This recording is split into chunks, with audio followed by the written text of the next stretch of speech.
First, let's start with, you said this last night, none of these are good choices. Right, absolutely not. How do you, I guess, knowing that, are any of them, what's the lesser evil to you? Any of them? Well, I think the lesser evils have all been taken care of in previous years. I guess there's maybe some low-hanging fruit, but there's not much. Obviously, it's traumatic for folks to have their schools closed. I don't think that's low-hanging fruit, but there's some schools that clearly could not offer a strong program with the kinds of staffing reductions we'd be talking about in their schools. So while that's traumatic and it's not something we want to do, that one was an easier call for me than ones about continuing to ask folks to cut into their compensation, cut their work years, those kinds of things. Given that this closing those schools as outlined in this is a savings of $1.2 million, is it possible to make all of these other cuts and keep those schools open? It would be. But that is an ongoing cut, so that's $1 million some a year on into the future. So you could do that and ask teachers to cut their days, work days more, or look for more reductions in compensation or benefits. But I'm not sure that'd be the best thing for the kids in that school, because as you cut those teachers deeper, then there's even less programmatic services that are available in those small schools. So it's better to cut schools. They can get better programs in schools that are larger because they got more resources and more flexibility in what kinds of services they can provide. How did you come up with this grades 4 through 8 model?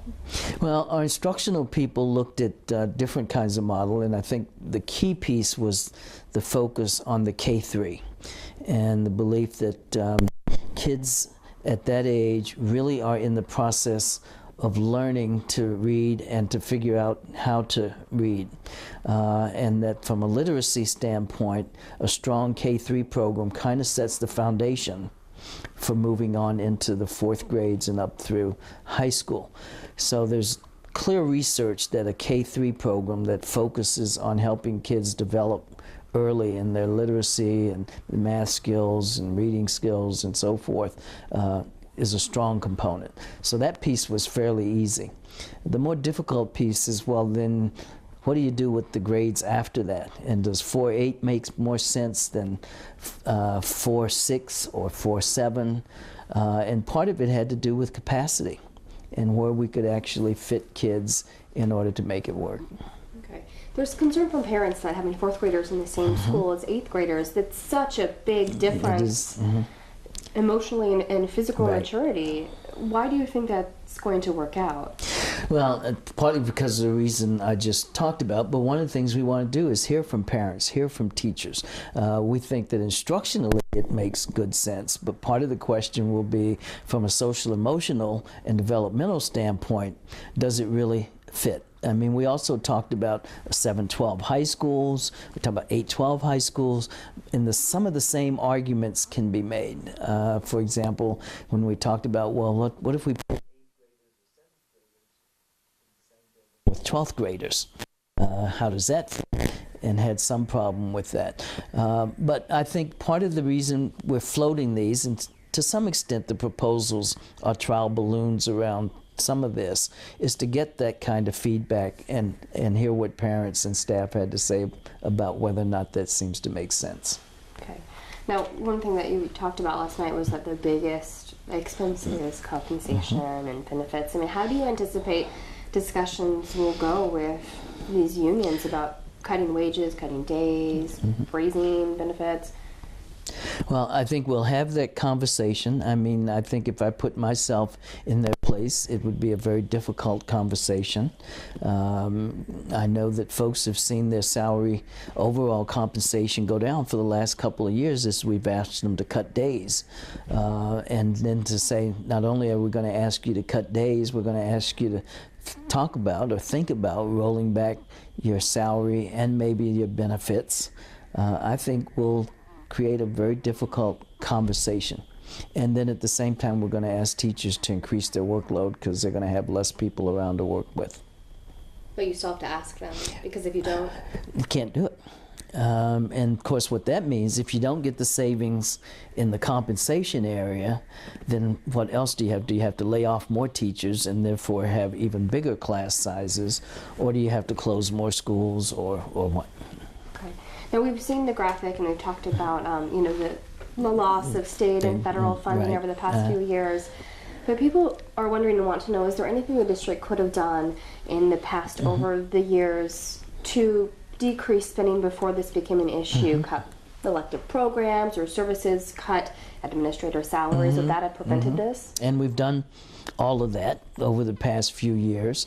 We could have, I guess, not given raises to folks, although we did freeze salaries and cut work year last year, and we've frozen salaries in the past.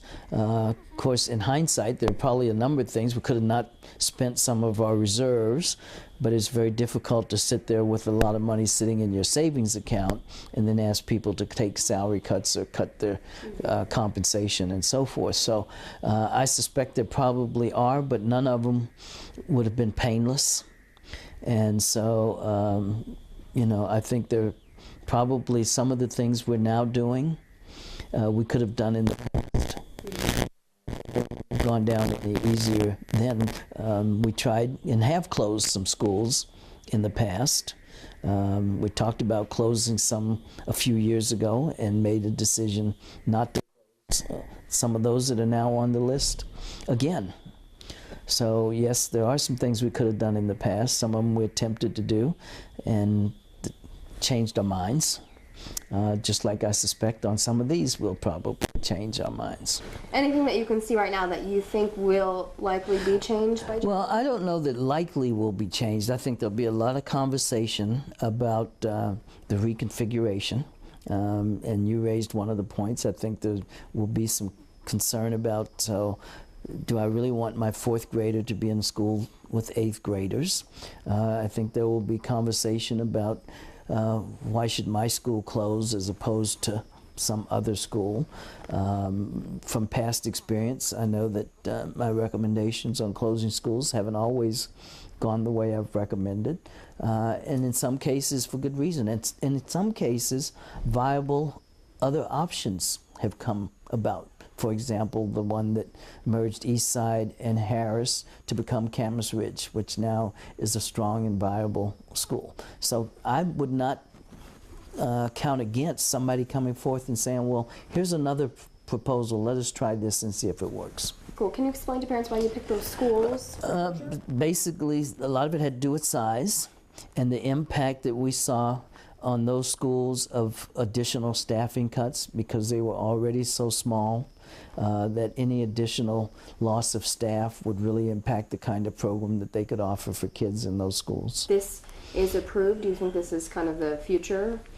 Well, I think it, you know, as far as you can see into the future, I think that we will probably hold on to some of our facilities just because we don't know what growth will look like. But one of the things that we do know is that if the urban growth boundary doesn't expand and we don't find a way to have more housing for young families with kids, our enrollment's not going to grow, and we will need our enrollment to grow in order to get more resources the way we get funded. So, and we have some vacant schools now that we've been holding on to that with the hope that someday we might be able to reopen them, but that really hasn't proven the case. And in fact, we're now leasing some of that space to charter schools.